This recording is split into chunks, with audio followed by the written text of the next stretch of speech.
So I pulled my curtains aside, and there was a man in our backyard. Why is he in my backyard this time of night? And why was he looking at me the way he was? It was just like a few streets away from where we lived. This whole family got murdered, and this picture comes up on the news. I could not believe it. That is that guy that I made eye contact with.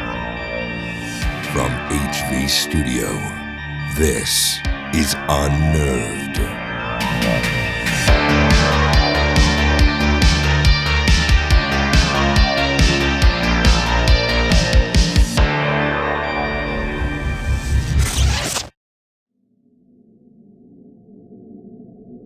Welcome back to the Unnerved Podcast.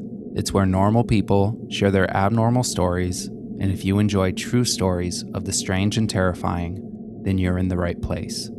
I'm your host, Chris Fricky.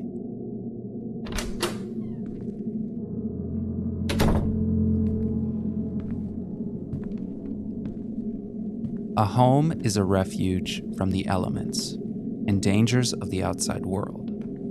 It's a place to relax and feel at peace. Our sense of safety is reassured by locks, friendly neighborhoods, and possibly even security systems. But not all of these safety measures are fail-proof. When your guard is down and the right opportunity presents itself, a criminal could strike. In today's story, Julie recalls an encounter she had with a stranger in her backyard, a man who was looking for such an opportunity. He would soon be known as the infamous Hammer Killer. This is her story. Well, I grew up in Aurora, Colorado, which has since been made famous with the Aurora Theater shooting and some other tragedies. But I grew up in the 80s when it was still a fairly new community. It's a suburb southeast of Denver, Colorado. And our community was really idyllic from how I remember it. Lots of new young families, lots of new housing developments. And we lived in a newer housing development ourselves. And it was just a great place to be. And I lived in a house with my grandmother, my single mom, and I had an older brother and 3 older sisters. So it was a busy household, and there was always comings and goings and people coming to visit and whatnot. But I remember distinctly, we lived in this ranch style house, and we didn't have a closed-in backyard yet because it was still part of a new development. And my sister and I shared a bedroom, and we had 2 twin beds, and my bed was pushed up against the wall with the window facing into the backyard, which I just loved because I could stare out at night. I could just perch up my elbows and look outside and see what was going on outside, and I just loved it. One night, I just remember I was probably about, I did the math, I was about 9 years old. This would have been late 1983. And we had just had a pretty nasty snowstorm.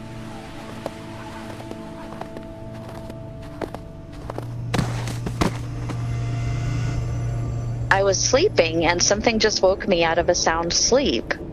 And I heard a man swearing, and something told me, look out the window and see something's going on in the backyard. So I pulled my curtains aside, and I looked, and there was a man in our backyard. And it looked like he had just tripped on, my sister and I had left some snow toys out in the backyard. It looked like he had just tripped on one of our sleds. We had one of those little round metal sleds. I just remember being kind of startled, thinking, why is this man in my backyard? But then I immediately thought, well, it's probably one of my brother's friends, because my brother was about 16, 17 at the time. And like I said, he had friends coming and going all the time. And I know that he stuck in and out of the house a lot because his bedroom was downstairs in the basement, and he would come in this bay window or this basement window. So that was my first thought. But I looked at him again, and I thought, he doesn't look like one of my brother's friends. He looks older. And I just was really perplexed, I guess because I was half awake. I don't know, something just made me keep staring at him. And then he saw me and started staring back at me and made eye contact with me. And I remember him slowly walking towards my window. And my window was high enough up that he couldn't like be eye level with me. He still had to look up at me a little bit, but it wasn't one of those really super tall windows. And he made eye contact with me, and he kept eye contact with me for quite a while.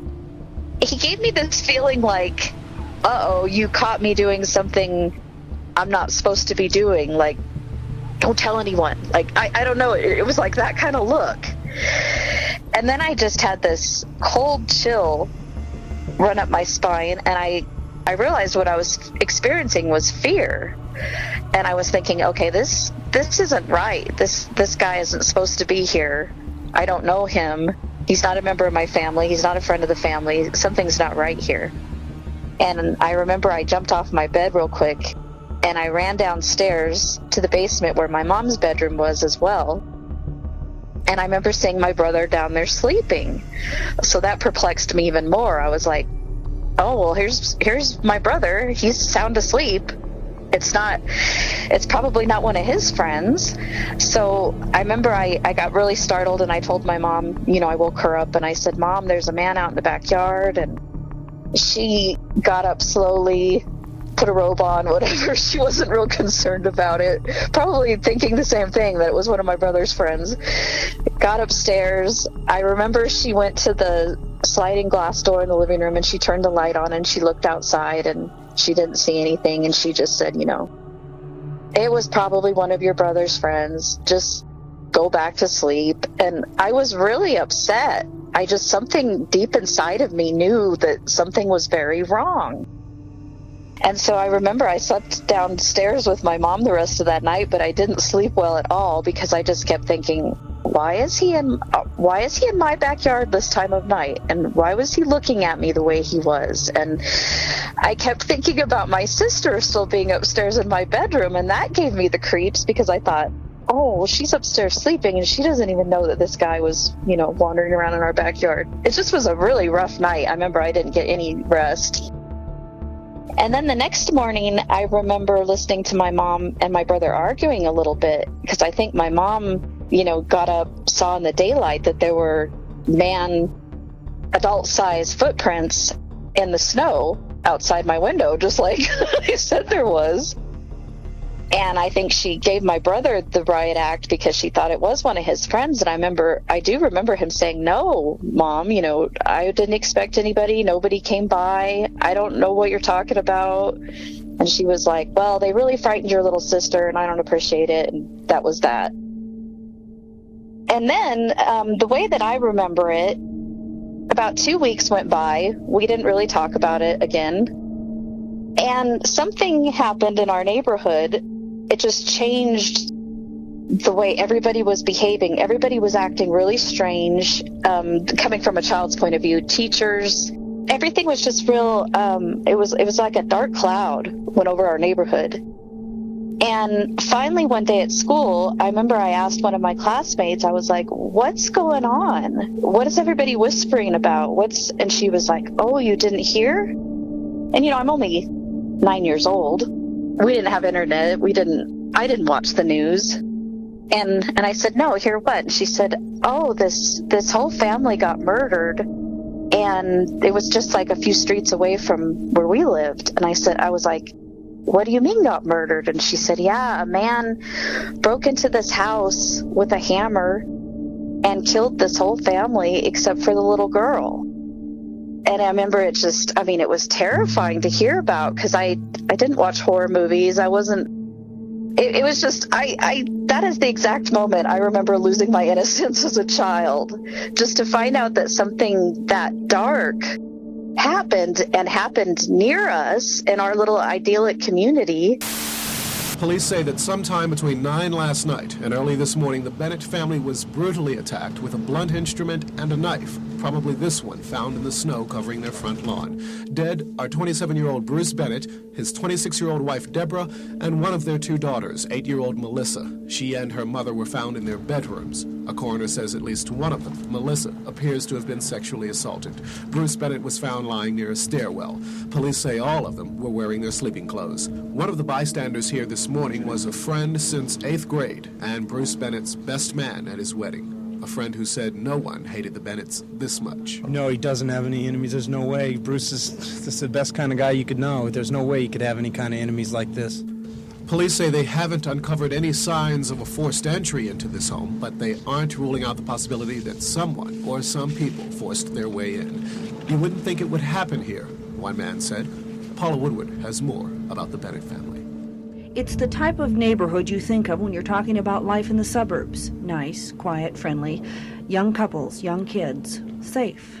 It's scary. Tell me about that. Well, I don't know. If it's family related, I feel a little bit more safe, but if it was done by an outsider, then it would really scare me. They were real nice, everyday people. Deborah was happy-go-lucky, Bruce the quiet type. They worked in downtown Denver, both of them at the same place. 4 days ago, they were in my house. They bought this house only about 3-4 weeks ago. They're good people. I don't understand what happened. They had just moved into their new house over Thanksgiving. They had lived about 6 miles away, still in Aurora before then. Their oldest daughter, Melissa, died with them. She was a 2nd grader at Fulton Elementary. I know that she was an excellent student, that she cared about the other kids in her classroom. The teacher cared about her very much. And I know she was planning a birthday party for tomorrow with her mother and with the teacher.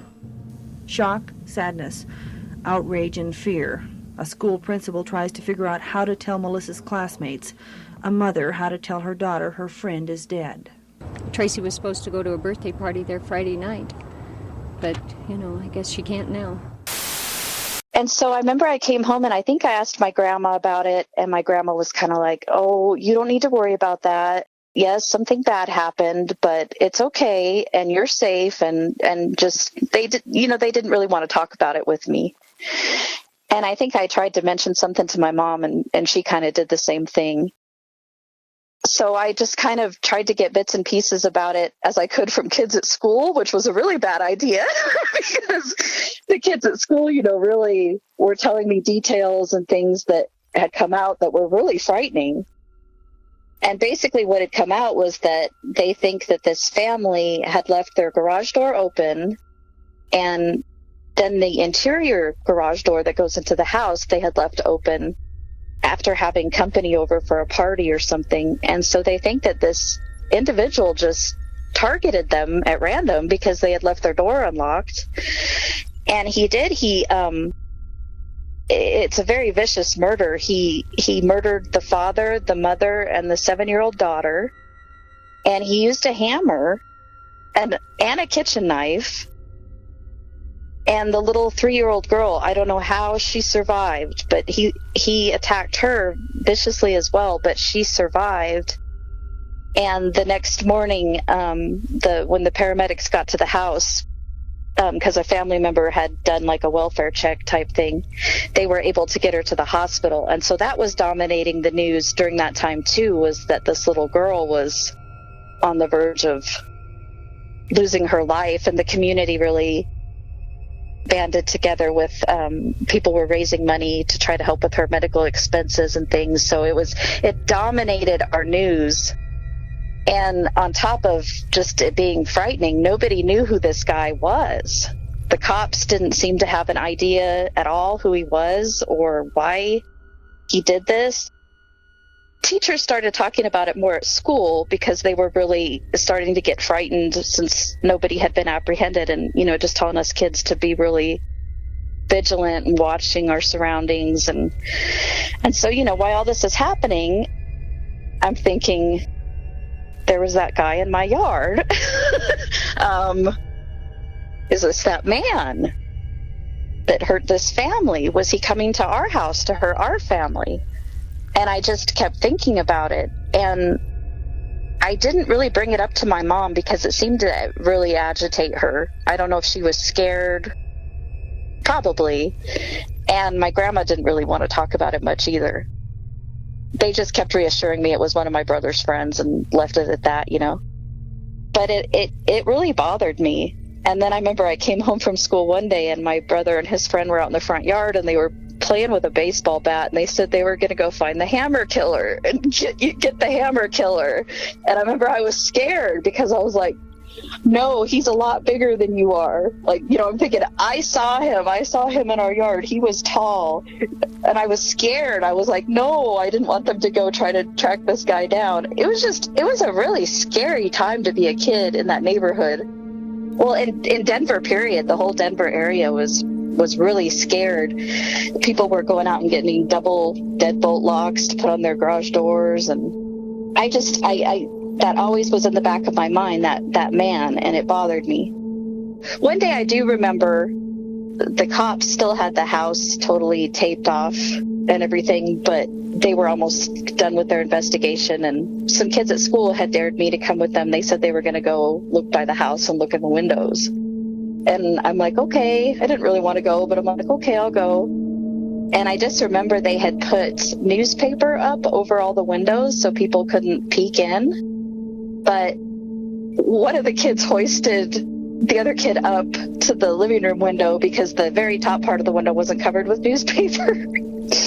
So they could peek in. And they got really spooked. And they were crying and they were like, I want to go home. And I said, what did you see? And they described seeing a really bloody handprint on the wall. And I thought they'd made that up. I'm like, there's no way that was there. The cops would have cleaned up the house or whatever. But, you know, I've since realized when they do crime scene investigation, they leave things for quite a while. So, but I remember thinking, he couldn't have seen that. But I just remember those kids were spooked. They were scared. And they were like, they didn't want to ever go back near that house again. And then, you know, just that house always became to me, as time went by, a new family moved in there and, you know, things got back to normal. And I didn't really think about it a whole lot. But occasionally I would drive past it and think, oh, they never did solve, you know, they never found the hammer killer. I wonder what happened to that guy. A little more time went by, and unfortunately the case went cold. They never apprehended anybody. And, you know, things just move on as they do. And I kind of forgot about it. Fast forward to 2018, I'm kind of a true crime fan. I like to keep up with lots of local cases and things. And I had thought about this case a lot over the years. And I saw something on the news that they had matched through DNA from the crime of the family. They were called the Bennetts. They had matched DNA from that crime scene to a crime that was in Lakewood, Colorado, which is further northwest of where we lived, to a woman that had been murdered in Lakewood. And I was like, oh, wow, that's different. So we really did have a serial predator. This wasn't just a one-time thing. And then more and more information started coming out, and they said that there had been other hammer attacks throughout Aurora, which I don't remember hearing about as a kid. I just remember hearing about the one family. I don't remember hearing that multiple attacks had happened, which is even more frightening. This poor flight attendant, she was just coming home from work one evening, and he attacked her in her garage and almost killed her, left her for dead. And then he attacked a couple, and this is all in Aurora, in the area that I lived in. And luckily they fought him off. He was really brazen. I mean, it just was like he just picked houses or residences at random if they had open doors or whatnot. And he didn't care if there were women inside, men inside, children. It's like he was just there to attack, which was really frightening. And so as I kept following this on the news as an adult, I'm like, this is just crazy. They've got to find out who this guy was, even if he's dead now, you know? I mean, this is scary. And so then I kept following it on the news, and then one day they came on and they said that they had found a DNA match, that they had a suspect, and I couldn't believe it. We're getting our first look today at the man Aurora police consider a potential suspect in the 1984 slayings of a couple and their young daughter. Our 9 Wants to Know team has confirmed that this man, Alex Christopher Ewing, is in the sights of Aurora investigators in a series of attacks that rattled the metro area. 9 Wants to Know, Kevin Vaughn is here. And Kevin, these Colorado attacks, they may not be the only ones that the suspect is linked to. That's right, Anusha. And if this man is indeed accused of the Bennett family murders, it may answer a question that's confounded detectives for decades. 4 attacks in 12 days. The murder of Patricia Smith in Lakewood. The slayings of Bruce, Deborah, and Melissa Bennett in Aurora. And a question: why did the brutality in the Denver area just stop? Now 9 Wants to Know has confirmed information that may explain exactly why. This Nevada inmate, 57-year-old Alex Christopher Ewing, is the man police believe may be responsible for all that bloodshed, and he appears to have left Colorado just after the Bennetts were killed. Court records show Ewing was arrested for an attack 11 days later in Kingman, Arizona, accused of beating a resident over the head with a rock. Months later, while en route from jail to court for a hearing, he escaped.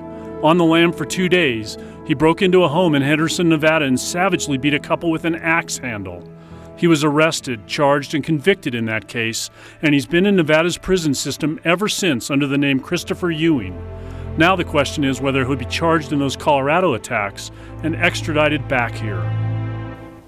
Anusha, there's a press conference scheduled Friday where we expect to learn a lot more about this investigation. Kevin, is there the potential to also learn about the role DNA has played in this too? Absolutely. We don't yet know how the connection was made to Alex Christopher Ewing. We do know Aurora Police for the last year has been trying some unique techniques using DNA to try to identify a suspect in this case. And this picture comes up on the news, and I could not believe it. I know I was only 9 years old, and people say, oh, you can't remember things that clearly from your childhood. I remembered what that guy looked like, because he had these very light-colored, bluish-gray eyes. And I just remember him looking at me through the window, and our backyard light was on. So, I saw him under good lighting. I saw that picture on the news of him as his inmate picture, and I'm like, I know that's him. I know that's that guy. That is that guy that I made eye contact with. And it terrified me. And then they started showing pictures, as more information was coming out, and they were asking people in Colorado, if they had any information about this guy from the 80s when he lived here. They started showing pictures of him as a young man. And so then that really solidified it to me. I'm like, that's him.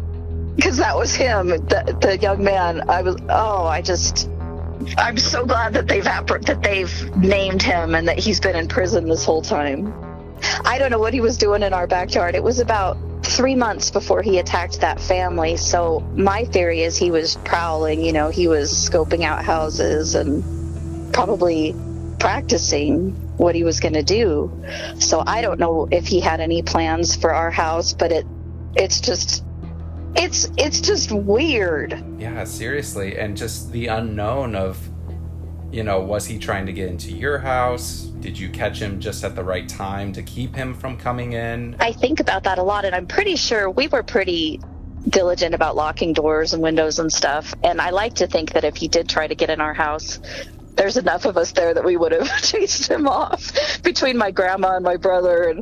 But I'm sure that other family thought they were safe, and he ended up murdering 3 of them. It didn't help, too, that all the kids called him the Hammer Killer, so it was like that became my real-life boogeyman. Yeah, for sure, and you had an image in your head of what he looked like, so that doesn't help either. I did, and I didn't feel like I could talk to anybody about it, and I still really don't. Like, I mentioned it, to some friends, adults, and they're like, yeah, it was probably somebody else. And I'm like, why? Why couldn't it have been the same guy? Yeah, I don't discount memories from childhood. I think kids can remember things in great detail, and I remember his face. Yeah. And experiences in our lives that are more traumatic, we tend to remember a lot better. I don't know all the science behind that, but I know that's a fact.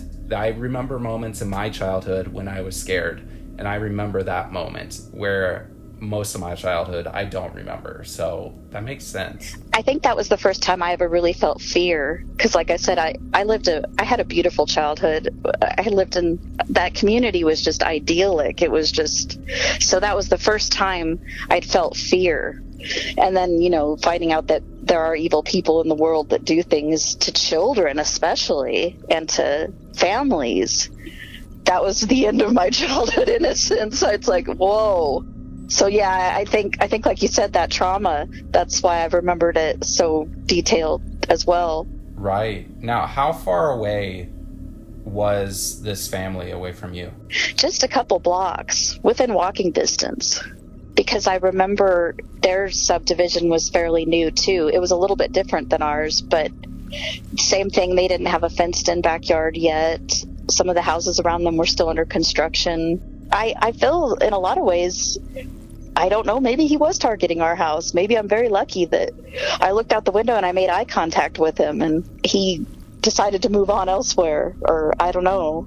I mean, he could have, I imagine if he was about to come into your house and he made eye contact with you, perhaps he got spooked that you would go and tell an adult, like you did. Yeah, I did. Yeah, and he would have seen me do that. He would have seen me jump off my bed, and because I wasn't looking out the window at him anymore. The terror that two little girls felt. Finding the words 37 years later, those ripples are still visible. Was hard. He has been and always will be the monster. Measuring 37 years of pain, almost impossible. Emotional scars run much deeper than the visible scars. But they came to court Tuesday afternoon and tried to tell the judge what this man did to them when he killed Bruce and Deborah Bennett and their 7-year-old daughter, Melissa. I'd like to direct my statement to the court and not to the murderer. Some people may call him an animal, but I won't, because I think animals have a purpose in this world. Connie Bennett, who found her son and his family murdered. Vanessa Bennett, still reeling from the physical and emotional injuries. I didn't just lose my parents and sister. I lost trust in people. I lost my dignity and my pride. I lost the person who I was supposed to be.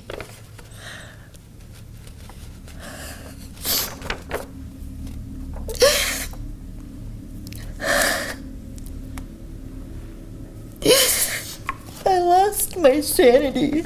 And then it was over. The court sentences you to life in the Department of Corrections. A killer headed to prison. A grandmother and granddaughter a step closer to peace.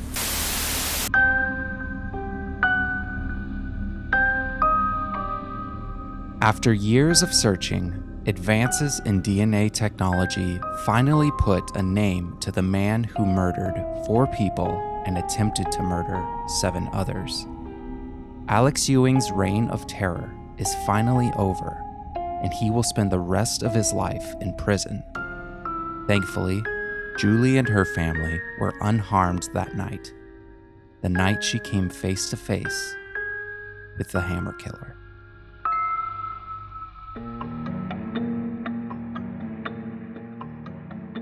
Thanks again for listening to Unnerved. If you enjoyed this episode, please share it with your friends and leave a review wherever you get your podcast. And if you guys want to see photos related to each episode, a great place to see those is to follow us on our Instagram at unnervedpodcast. Have a good rest of your day, and we'll see you next time.